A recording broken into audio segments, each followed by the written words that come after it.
Hi, I'm Paul Salmon. I'm a spiritualist medium. My guest today is intuitive consultant Amanda Hart. Hi Amanda. Hi. Nice to see you. And you. Now, you're the author of this book, The Guys Upstairs. Yep. And it's a chunky book. It is, yeah. It's my life, well, it's my memoirs. Well, I was going to ask you, explain a bit about your book, but I want to know, who are the guys upstairs? Well, when I was a little girl, obviously little girls, I was about 3-4 years old, you don't think with logical mind. You just see and experience everything around you, and you just get what you get. And I used to call on these little helpers. I knew that I had help around me, and I assumed, because that's what little girls do, that they lived upstairs because I knew that they were above me. So I used to nickname them the guys upstairs because I didn't know who they were. I just knew that they used to help me. Okay. And the book is about your life, your pathway to spiritual awareness? Yes, I mean I went through quite a harrowing upbringing, so it was all behind closed doors. So it's part of a campaign which is to help with the current law changes to do with coercive control, but to explain about how we used to shut down as children because we were told to, be seen and not heard as little girls, and you always respect your elders regardless of what they do. But also it talks about the help that I got with the challenges I had in my upbringing, and then how they then came to help me later on when my adulthood went into dire straits. It really went into... Okay, so what sort of challenges are we talking about? Well, I because of the programs I'd learnt as a child, because of the upbringing, I attracted that back to me in relationships and negative situations as an adult. So I had to find solutions, and every time I went down a particular road, even with orthodox or going through the system, trying to get help to overcome these challenges, I could not find any solutions whatsoever until I started to hear them come back to me again. And I didn't realise about frequencies then. I didn't understand it. As a child I was open to them because my mind was developing that way. As an adult I'd closed off, I'd gone into beta mind thinking, logical mind thinking, so I couldn't hear them. It was only when I started to pray and I started to open up to these frequencies again, they came back, and that's when they helped me to see, right, this is what you're going to do now, this is how you're going to live this path. So these challenges or abuses or whatever you call it, are they in detail in this book a bit more? Do you know what? I only skip the surface, and already people find it quite harrowing. However, and I don't even include a lot of the most drastic stuff, purely because there's no point. There's two things. It's written in the introduction. A lot of people could get prosecuted for what they did. That's not the point. I'm helping to raise awareness to help people overcome these situations, and I'm helping victims. The law for too long has been focused on the perpetrator. So the victim gets unrecognised in this, and they spend a lot of money trying to overcome what the perpetrator is doing. But the whole point of these manipulators is they manipulate the system. Now the law change has actually helped recognise this, and now we've got to change our attitude.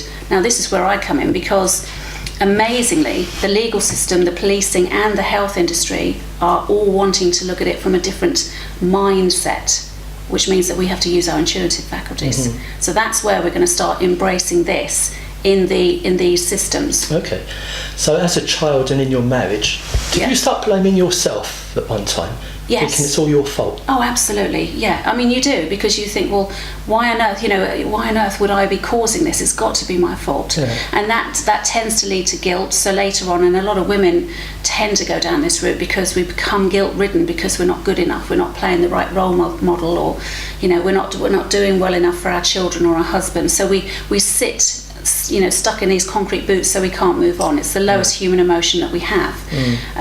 So I learnt from a very early stage in my life that actually I was creating this because I had learnt that I was not good enough, because that's what I believed. And it doesn't take long to actually get that recognition.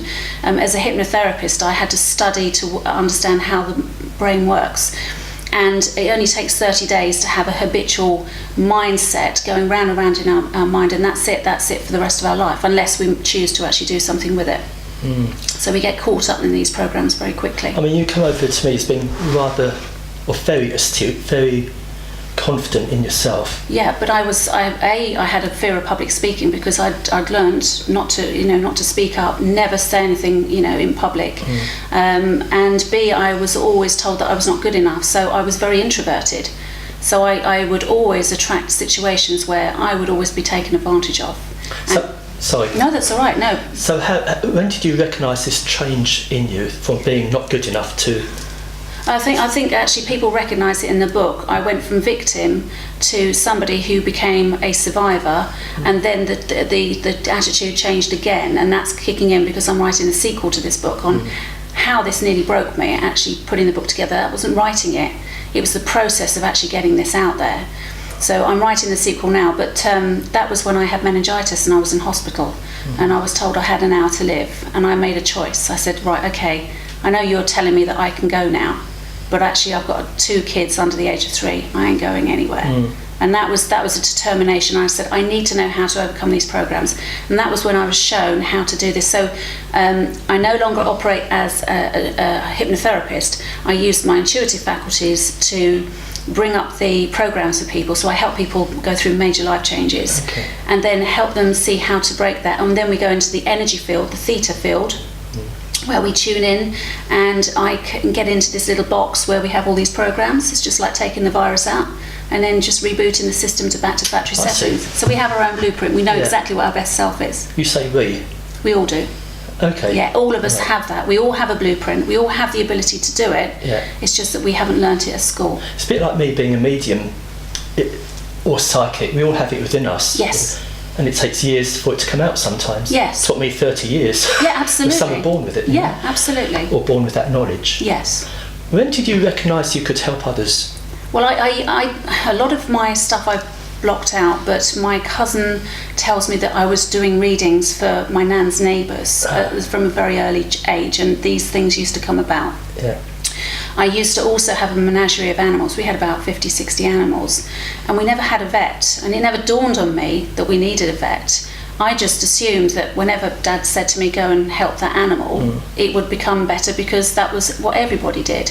So I just thought that was how everybody worked. It wasn't until I became a teenager and people started thinking I was odd because I used to be able to see things, because I used to have visions from the age of 3.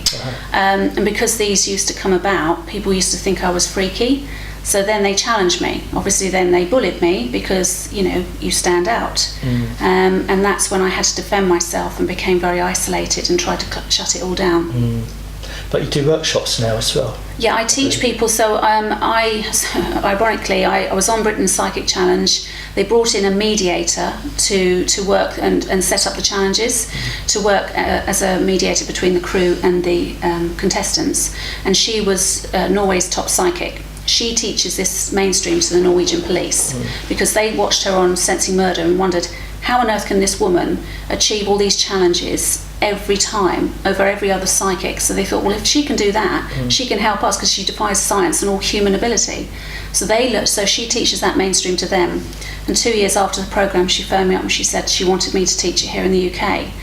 Because I'm very clairsentient, I'm very feeling. I never used to get that sort of seeing fairies behind trees and doing all that meditation stuff, and people could see stuff. So I was very frustrated, but all my faculties opened up in 2004. But before then, I've been working very clairsentiently, and she said that was the foundations that was needed to be able to teach the class. So I teach this now to mainstream to people from all walks of life. And people come to see you like one-to-one? Yes, I help people go through a process. So it's like a life transformation. So we do it over a period of about 6 weeks because it takes 30 days to create a program. It's negative.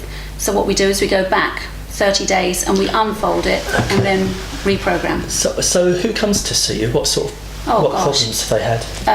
Well, most people come to me because it's last port of call. So they may be going through a serious illness or marriage breakup, or they've lost their whole business, they've lost everything. I've had people who've come to me who are suicidal. People have gone to real extremes and looked through orthodox means and then holistic means. Holistically, we can do a lot of good because we work in the alpha frequency with Reiki, things like that, which I used to do, and I get that. but this takes it down to theta, which is low. This is where the programs are, so you've got to get in there. That's why you feel good when you go into spiritual work, and when you come out, you're back in life again. It's that swing, that pendulum swing we call it. So we really need to get to the nitty gritty, and that's what I help with. I might have to come and see you myself. Help me with my pendulum swing. Are you always learning, Amanda? Oh gosh, yeah. I've got an insatiable appetite for, and I can't stop. Like from here, I'm changing. The book's dynamic has changed so significantly in 2 months because it's only been out for 2 months. I'm in the middle of writing a sequel. I've got another one on top of that. I'm writing 2 chapters for 2 different books for 2 different authors, and we're taking this. We've been asked by 3 independent people about making this into a film, and we're considering this literary agent in Florida. Not because I want it to be a film, because I think it's a good idea, but because it means that I can actually get this campaign out worldwide. Because this is going to make a difference. Okay. And what has been the reaction so far? I mean, I know you're in the middle of your book launch. Yes. What have you? How's it going? Well, it's been fantastic. People have become, what I didn't expect, that people have become very addicted to it. And they've been gripped by it, and they've resonated with it, and it's helped spark something that's changed them. And that was really what I wanted. I didn't write it logically. I tried to study creative writing. I tried to find that orthodox means of going down that route where I could learn a trade, but I couldn't, because every time I did it, I shut down. And it only came to me when I was actually in hospital, when I had secondary conditions from the meningitis. And then I suddenly got this download, and I thought, I'm starting to write this book. So I fought against writing this book. So it was inevitable. It was going to happen. If people want to contact you, how can they get hold of you? Yeah, I've got a website which is www.thesoulsearchingcentre.com. They can look on Amazon and they can see the book. You can actually see all the reviews that we've got on there already, and that's what's getting the attention. You can actually go on Austin Macaulay Publishers' website. That's my publishers as well. And just Google Amanda Hart and you'll find anything that's going on at the moment. Okay. Now, you're very busy. Yes. What about Amanda Hart, the person? I mean, hobbies and interests, or have you got time?